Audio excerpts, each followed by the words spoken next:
පින කියන්නේ. පින කියලා කියන්නේ චිත්තං පුනාතිති පුඤ්ඤං. චිත්තං කියුවේ හිත. පුනාති කියලා කියන්නේ පිරිසිදු වීම. පිරිසිදු වීම. පුඤ්ඤං පිනයි. හිත පිරිසිදු වීම තමයි පින. ගොඩාක් අය කල්පනා කරනවා හිත සතුටු කර ගැනීම තමයි පින කියලා. හිත සතුටු කර ගැනීම පිනයි. මට ඕනතරම් කියලා තියෙනවා හිතේ සතුට පිනනේ ආන්තරෝනේ කියලා. නේ? ඉතින් හිතේ සතුට පින නම් අපිට මොන තරම් වාරවල අයහපත් වැඩ කරාට පස්සේ සතුට දැනෙනවද නේ? කොච්චර සන්තෝෂයක් දැනෙනවද සමහර හොරෙන් කරන පව් වැඩවලින්? නෑ. අහුනේ නෑ කියන සතුට, අදාළකාරී සතුට. සතුට තියනවා නේ. සතුට නෙමෙයි පින. මතක තියාගන්න. පින යනු පුනාති පිරිසිදු වීමයි. බුද්ධදත්ත මාහිමියන් විවරණය කරලා තියෙනුනේ පුනාති කියන වචනේ උන්වහන්සේ ලියපු මේ පාලි වචන වලට ලියපු අර්ථකථන ග්‍රන්ථවල පුනාති කියන්නේ පොළනවා කියන අර්ථය. පිරිසිදු කරනවා කියන අර්ථය. පවිත්‍ර කරනවා කියන අර්ථය තමයි දීලා තියෙන්නේ පුනාති කියන වචනෙට. එහෙම නැත්නම් සතුට වෙනවා කියන අර්ථයක් එතන නැහැ. එහෙනම් මතක තියාගන්න හිත පිරිසිදු වීම තමයි පින කියලා කියන්නේ. දැන් මේ 3 මාසෙම උනේ මැතිතුමාගේ මැතිණියගේ හිත පිරිසිදු වෙන එක. කොහොමද පිරිසිදු වෙන්නේ? දෙනකොට අර තද ඇලීම කියන අපිරිසිදු සිතුවිල්ල නැති වෙලා යනවා. බුදුන් වඳිනකොට බණහනකොට අර අපිරිසිදු සිතුවිලි නැති වෙලා ගෙවෙන පැය ගන්න වැඩි වෙනවනේ. 3 මාසෙම මේකටනේ කන්සන්ට්‍රේට් කරන්නේ. යාළුවෙක් එක්ක කතා කරත් මේ සැරේ මං කටනේ කියලානේ කතා කරන්නේ. නේ. අස්පින්කම් මගේ කියලානේ කතා කරන්නේ. ඒක ලොකු දෙයක් නේ. වෙන දවස්වල හම්බුණා නම් සමහර විට ඔබතුමා කරන ව්‍යාපාර වල හැටියට ලෑලි ගැන කතා කරන්න පුළුවන්. ස්ටෝරු ගැන කතා කරන්න පුළුවන් නේ. මං දන්නවා මේ 3 මාසෙම කවුරු හම්බුණත් අංක එකටම ඔලුවට එන්නේ. මේ දානේ ගෙදරක මල ගෙදරක මගුල් ගෙදරක එන්න කිව්වත් හැමදාවට නම් බෑ කටිනේ. මේ සැරේ කටිනේ. කොච්චර හොඳ එකක්ද නේ? යන් හිත පිරිසිදු වෙනවනේ. කෙලස් වඩන එකක් නෙමෙයිනේ කතා කරන්නේ. කෙලස් යට කරන එකක්. කෙලස් දුරු කරන එකක්. ඒකයි මේ වගේ පින්කම් වල මහා අනිසංස තියනවා කියලා කියන්නේ ඒකයි. මේ වගේ පින්කමකින් 3 මාසයක් පුරා හිත පේ කරනවනේ නේ. හිත පේ කිරිල්ලක් නේ කරන් 3 මාසයක් පුරා. හැමදාම පන්සලට එන්න ඕනේ. හැමදාම පන්සලට එන්න ඕනේ. ඊළඟට හැමදාම සායනහන්සලට ප්‍රත්‍යපහසුකම් සලසන්න ඕනේ. ලෙඩ වෙලා නම් බෙහෙත් තරම් දෙන්න ඕනේ. දානමාන හිඟනම් දානමාන පූජා කරන්න ඕනේ. පන්සලේ මේ 3 මාසයේ පැවැත්මට මොනවා හරි අඩුවක් තියෙනම් ඒව හොයලා පූජා කරන්න ඕනේ. වන දහම් අහන්න ඕනේ. නේ. සිල්පද ආරක්ෂා කරන්න ඕනේ. මොකද මේක අනිසංස වැඩි වෙන්න ඕනේ. හිත පිරිසිදු වීමට අවශ්‍ය මොන තරම්නම් ක්‍රියාකාරකම් ප්‍රමාණයක් මේ මාස 3 තුල සිද්ධ වෙනවා. ඒ හින්දා වර්ධව ගන්න එපා. හිත සතුටු වුණොත් හොඳටම ඇති කියලා. නෑ. පින්කම නිසා හිත පිරිසිදු වීමෙන් පස්සේ කෙනෙකුට ලැබෙන්න පුළුවන් ආනිසංසයක් විදියට සතුට නම් කරන්න පුළුවන්. ඒකනේ මම අර කියපු ගාථාවෙත් තියෙන්නේ. ඉද නන්දති. ඒ වෙලාවේ මේ හිතේ නන්දති කියන්නේ සතුට වෙනවා. පුනාති නෙමෙයි ඈ. සතුට වෙනවට කියන්නේ මොකද්ද? නන්දති. ඉද නන්දති. මේ භවයේම සතුට වෙන්න පුළුවන්. පෙච්ච නන්දති.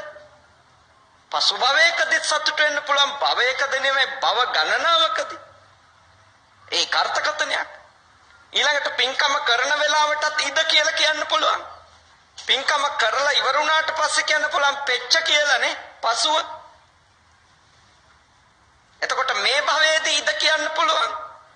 ආපහු ඉදිරි බවවලදී පෙච්ච කියන්න පුළුවන්. නන්දති සතුට. ඉද නන්දති පෙච්ච නන්දති. සතුට ලැබෙනවා ඒ වෙලාවෙත් පස්සෙත්. ආනිසංස විදියට. කත පුඤ්ඤෝ කාටද? පින් කරපු කෙනාට. පින් කරපු කෙනාට. දැක්කනේ පුඤ්ඤ කියන්නේ වෙන වචනයක්. පින් කරපු කෙනාට ලැබෙන ආනිසංසය තමයි මොකද්ද? සතුට. පින නෙමෙයි සතුට. පින් කරපු කෙනාට ලැබෙන ආනිසංස. ආනිසංස මේ ලෝක වශයෙන්ම ලැබෙන ආනිසංසය. ඒක හරිනේ. දැන් කටින චීබරේ නේ. ඔලුවට තියාගෙන මේ ගම වටා යනකොට මොන තරන්නම් සතුටින් නේ කරඬුව අරගෙන යන හස්ති රාජයා වගේ සන්තෝෂෙන් යන්න පුළුවන්. මොකද මේ ක්‍රියාව හැමෝම අනුමත කරනවානේ. තමන්ගේ හිත පිරිසිදු වෙනවා එක පැත්තක්.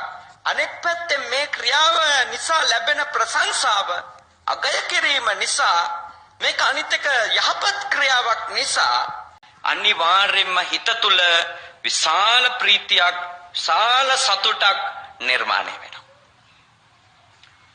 ඔය සතුට තියෙනවද හොරකමක් කළොත්?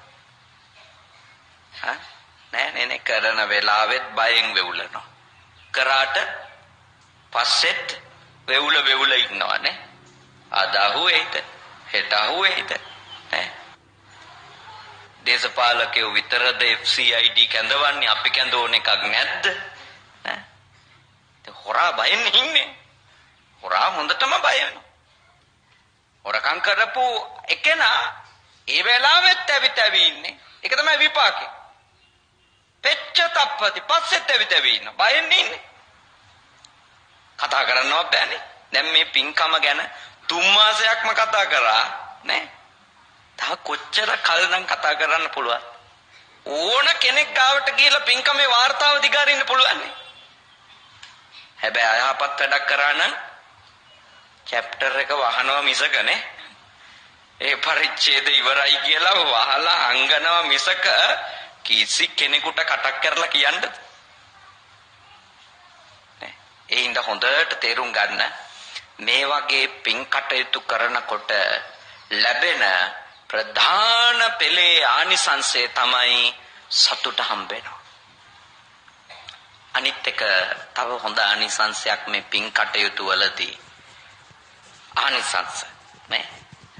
කල්යාණ මිත්‍රය ඇසුරු කරන්න. මේ වගේ කටයුත්තකට එකතු වෙලා අල්ප මාත්‍රකින් හරි උදව්වක් දෙනවා නම් ඒ කර්මඵලයක් අදහන දිව්‍ය ලෝකයක් අපායක් පිළිගන්න මේ සංසාරයෙන් නිදහස් වෙන්න ඕනි කියලා පිළිගන්න සත්පුරුෂයෙකුට විතරමනේ මේකට උදව් කරන්න පුළුවන්. මට අපේ හෙක්ටර් මහත්මයා කිව්වා මේක මං විතරක් කරපු වැඩක් නෙවෙයි ආන්නේ නෑදෑයෝ යාළුවෝයි මේ වැඩේට අකණ්ඩව උදව් කරා කියලා නේ. එතුමා මට මේ ආවාසකයේදී කිව්වා මේ පින්කම් මාලාවට නෑදෑයොත් යාළුවොත් අකණ්ඩව උදව් කරා කියලා. ඉතින් ඒ කල්යාණ මිත්‍රය හමු වුණානේ නේ ආනිසංස. පින්කම කරපු එකේ විශිෂ්ට ආනිසංසයක් තමයි හොන්දට අඳුන ගන්න පුළුවන් වුණා සත්පුරුෂයා කවුද අසත්පුරුෂයා කවුද නේ. කල්යාණ මිත්‍රයා කවුද මේවට අකුල් හෙලන උදව්වක් දෙන්නේ නැති පාප මිත්‍රයා කවුද. දැන් මෙතනින් එහාට ජීවත් වෙනකොටම හරි ලේසියිනේ නේ. කාත් එක්කද අනාගතයක් තියෙන්නේ කාත් එක්කද අනාගතයක් නැත්තේ. මේ වගේ ලොකු පින්කමක් කරනකොට දීර්ඝ කාලයක් පේවෙවි කරනකොට ඔක්කොම දෙනා පරීක්ෂාවට ලක් වෙනවානේ. 3 මාසෙම කෝල් එකක්වත් දෙන්නේ නැතුව වලකින අයත් ඔය අතරේ ඉන්න පුළුවන්. මෙච්චර ලොකු වැඩක් වෙනවා මේ කාලේ කෝල් කළොත් එහෙම ඕකට යන්න වෙනවා.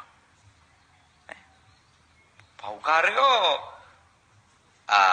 පාප මිත්‍රයෝ අසත්පුරුෂයෝ හිටියනම් කවුරුත් එන්නේ මගහරින්න. හැබැයි මේ වෙලාවේ අකණ්ඩව මේ 3-4 මාසය එතුමා එක්ක රැඳිලා හිටියනම් යමෙක් ඒ සියලු දෙනා සත්පුරුෂ නෑයෝ නේ. කල්යාණ මිත්‍ර නෑයෝ. ඒවා ආනිසංස. ඒවා විශිෂ්ට ආනිසංස. අපිට එක 3 මාසයක් එහෙම යහපත් මිනිස්සු එක්ක යහපත් හැඟීමෙන් දේවල් එක්ක සම්බන්ධ වෙන අයත් එක්ක ඉඳ ලැබෙන එකම කොච්චර පිනක්ද? නෑ. ඉඳ ලැබෙන එක. ඒක හරි වටිනවා. එහින්දා පින යනු හිත සතුටු කරගන්න අරමුණු කරන එකක් නෙමෙයි. බෞද්ධයෙක් පින් කරන්න ඕනි මොකටද? හිත පිරිසිදු කරගන්න. මතකයිද? හිත පිරිසිදු කරගන්න. එතකොට මොන දේ දුන්නත් අතෑරලා දෙන්න. මොන දේ දුන්නත් කොහොමද දෙන්න ඕනි? අතෑරලා දෙන්න. අල්ලගෙන දෙන්න එපා.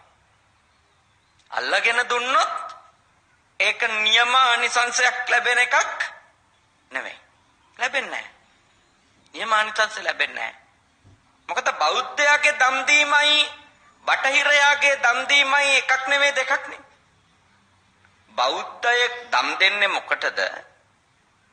නිවන් දකින්න හේවත් සංසාර ගමනේ අයින් වෙන්න. බටහිරයා දම් දෙනකොට අපිට පේනවා අනිත් ලෝකේ රටවල් වල ඒගොල්ලෝ දම් දෙනවා. ඩොනේෂන් එක ඒවා දෙනවා. මම දැන් ගිය සති දෙකකට කලින් කැනඩාවේ ඉඳලා ආවේ. මම ඒ රටේ දැක්කා අර ගෙවල් ඉස්සරහා සති කීපයකට සැරයක් තියලා තියෙනවා සෙල්ලම් බඩු. තියෙනම් දෙන්න කියලා ලොකු බොක්ස් ගෙනල්ලා තියා තියෙනවා. එක සංවිධානවලින්. එතකොට මේ පළාතේ මිනිස්සු ගාව තියෙනවා නම් දරුවන්ගේ සෙල්ලම් බඩු ඒව දෙනවා, ඒව ගෙනියනවා. ඊටාම දුප්පත්, ඊටාම අසරණ රටවල් වලට. කන්ටේනර් ගණන් යවනවා. එතකොට ඒගොල්ලෝ ඒව දෙන්නේ නිවන් දකින්න බලන් නෙමෙයි. සතර අපායෙන් බේරෙන්න බලාගෙනත් නේ ඒගොල්ලෝ දෙන්නේ මේ දුප්පත් අයට නේ. ප්‍රයොරිටි, ප්‍රමුඛතා නේ. එතකොට ඒව දෙද්දිම බලනවා ප්‍රමුඛතාවයක්. මේක දෙන්න ඕනේ ලංකාවටද? මේක වන්න ඕනේ ඉන්දියාවේ ප්‍රාන්තයකටද? මේක ඕන අප්‍රිකාවටද? මේක ඉතියෝපියානු වගේ රටකට යවනවද? ඒගොල්ලෝ බලනවා. ඒ හින්දා හොඳට අවබෝධ කරගන්න ඔබ හොඳට වටහා ගන්න අපි දම් දෙන්නේ නිවන් දකින්න.